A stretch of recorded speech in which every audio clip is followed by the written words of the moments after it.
Hello everyone, it is me again, Sunny South Sato.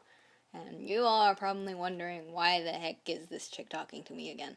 Well, it is because recently I asked on my Google Plus account, what you guys would like to learn from me. I've been meaning to do a tutorial for quite some time, and I just never got around to it because I wasn't really sure on a topic. So here I am. I am going to teach you how to shade things. Here we go.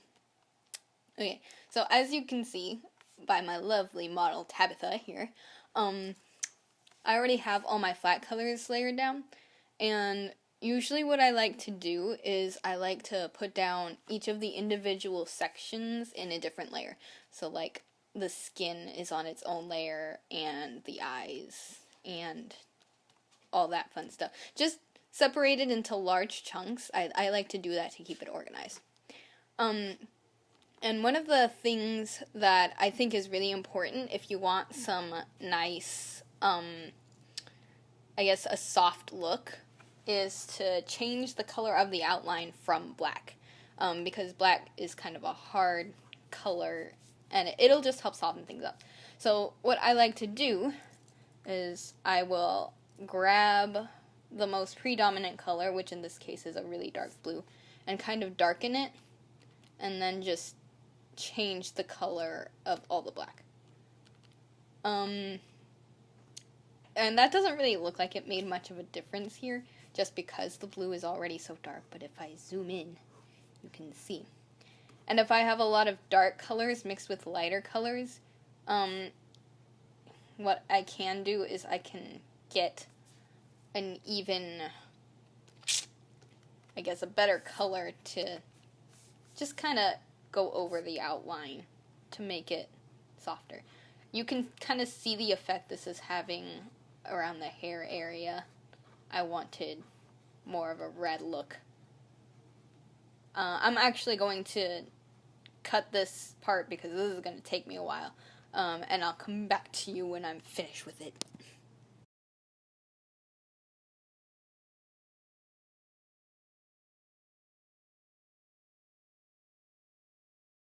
Okay, so as you can see now, I used a darker red color around her skin and her hair, and this kind of makes it look a little bit softer, so that the area around the colors already seems like it's just better, just trust me.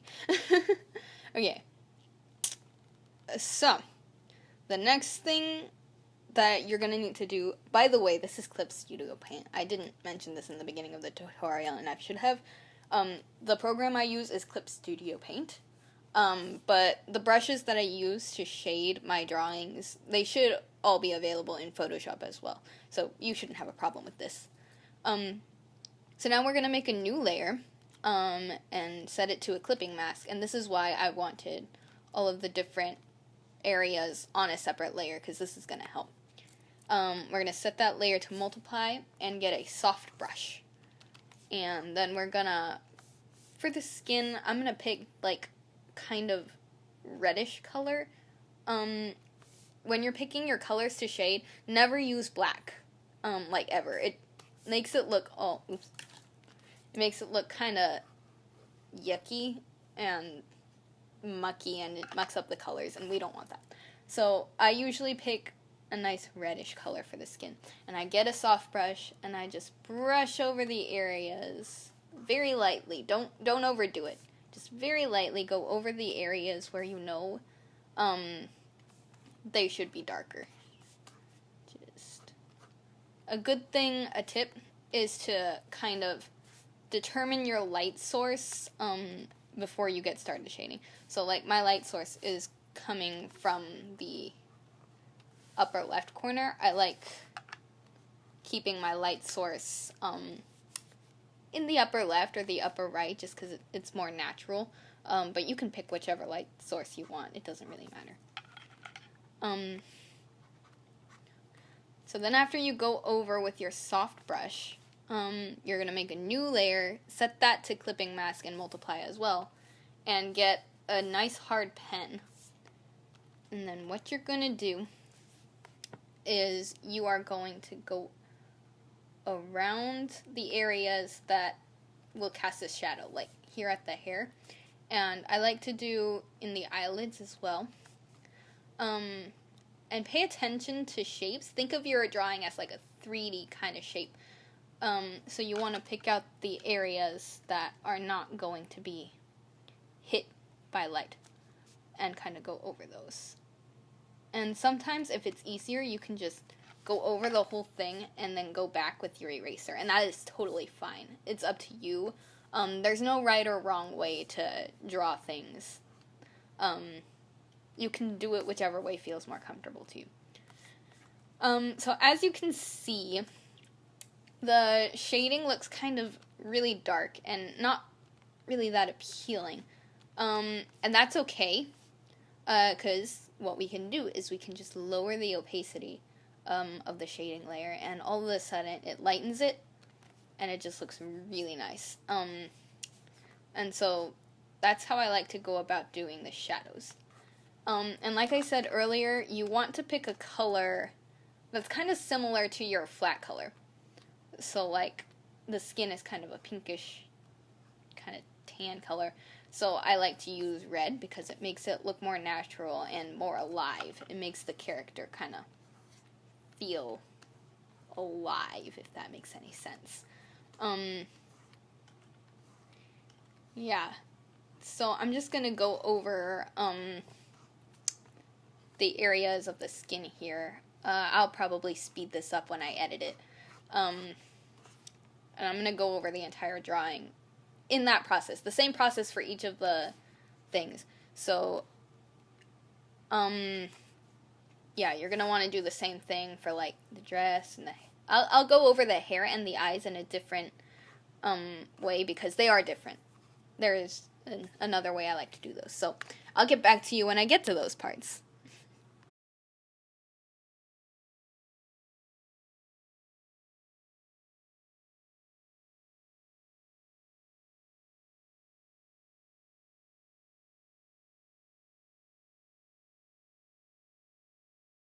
Okay, so as you can see, I've finished shading most of her. The only thing really left is her pupils and her hair. But before we get into that, well, actually, no. Let's just get into it now. Let's dive into this. Okay. So, to do the eyes, again, you want to pick a color that's similar to the one you have, but not exactly. I like to move the hue just a little bit to the left. So like for this yellow, I would shade with an orangish kind of color. And you would just go in with your soft brush. We're not going to use the hard brush for this, for the dark areas. Instead, I'll show you what we're going to use the hard brush for. So then you're going to make a new layer, clipping mask it, and set it to add glow. And you're going to pick a very bright, vibrant color. You can set it to add glow or color dodge, depending. It looks like add glow has a better effect. So again, you're going to take your soft brush and you're going to go near the bottom of the eyes because the eyelids cast this shadow on the pupils. You want to keep the darker areas on top and the lighter ones on the bottom. And then what I like to do is I, again, grab my hard brush and I just kind of do two quick little lines, different thickness. And then I turn down the opacity just a bit.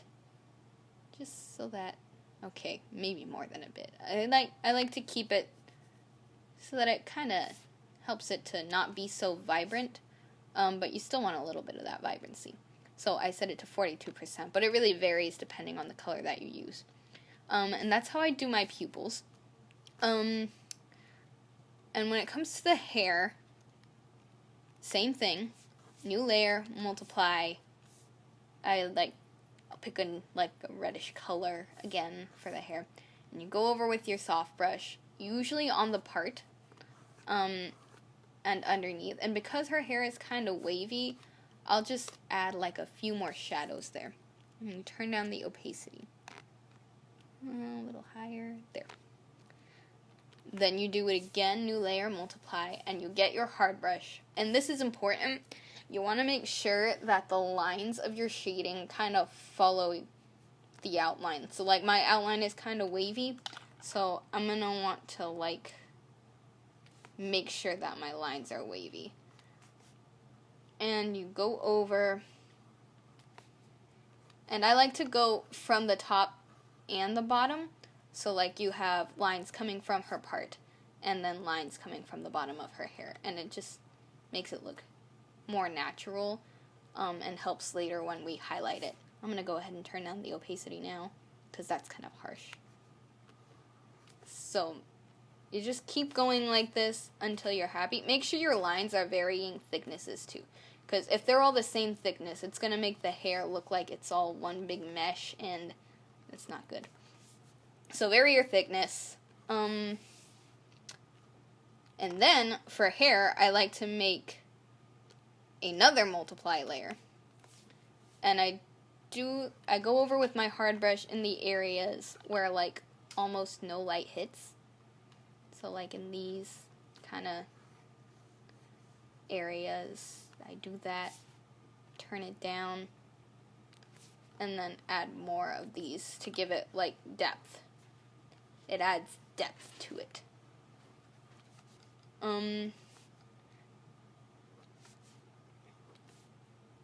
And yeah, there you go. Zoom out.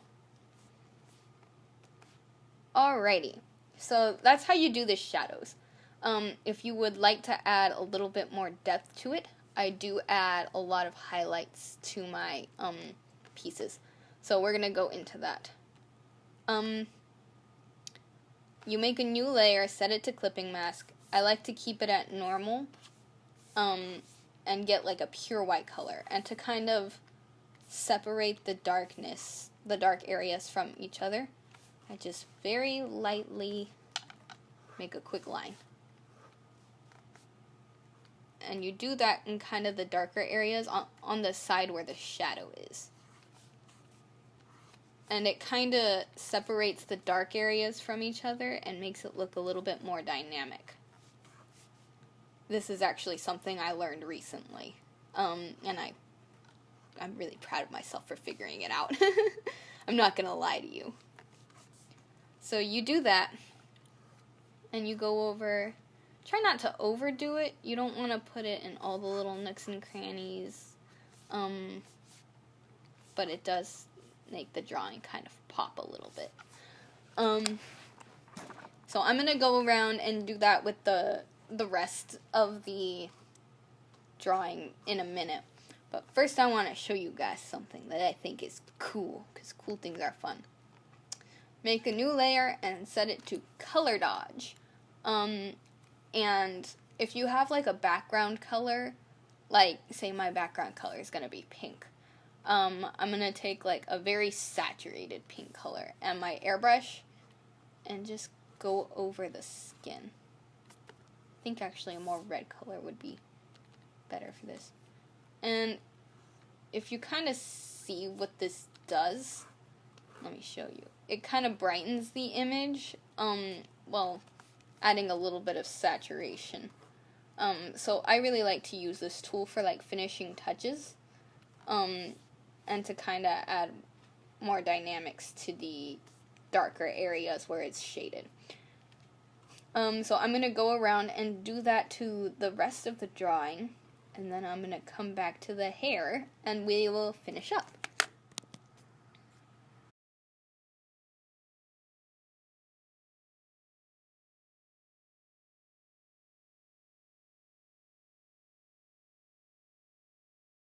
Alright, now we're ready to add our finishing touches. So, as you can see, I have a ton of layers. I don't usually bother with naming them after a certain point, except for the most important layers, like the different flats, so that I can tell what they are. So now we're just going to take a new layer and set it to add glow. And grab your airbrush again, and I like to do kind of a yellowish color, just because it's like sunshine. It makes it feel very sunshiny. I'll take my stronger airbrush and kind of just go over the areas bombarded with light, like the cheeks and the nose, and the lips. And I'll just do that very sparingly, because if you overdo it, then it's not gonna look very nice at all. So it's just something to add like little accent marks. Again, try not to overdo it. On the hair, and there's my hair layer. You make a new one, add glow, take your sunshiny highlighting color, and kind of go over the areas that are going to be hit by the light a ton. And if it's too bright, you can always turn down the opacity. I like it right here at 85. That's a good place to have it. And then again, like earlier, you're going to have a new layer, set it to normal, and then get your white color and do exactly what you've been doing with the rest of it. Just add like little white areas to kind of break up the darkness. You're mostly going to want to add these kind of sharp highlights in the hair. Vary the thickness and the length. Make sure it follows the line of the hair so that it looks natural. And you do that throughout the highlighted parts. And Viola, she is beautiful. Ta-da! And because I have a lot of dark colors, I will probably go over the really dark ones with another add glow layer, with your yellow sunshiny with a soft brush. Again, be careful not to overdo it, because if you do, then it's just going to end up looking worse than if you had just left it. And be sure to turn down the opacity after you do it, because it does make it very shiny, and it'll just look unnatural if you leave the opacity all the way up. And then, after you do that, you are done. That's pretty much my entire shading tutorial. That's all the advice I have for you guys. Feel free to like and subscribe. If you have any questions, comment below. And I will be sure to do my best to help you. Again, there is no right or wrong way to draw, really. This is just kind of how I do things, to kind of give you guidelines, or a starting point, if you will. So thank you for joining me, and I will see you in the next video. So long!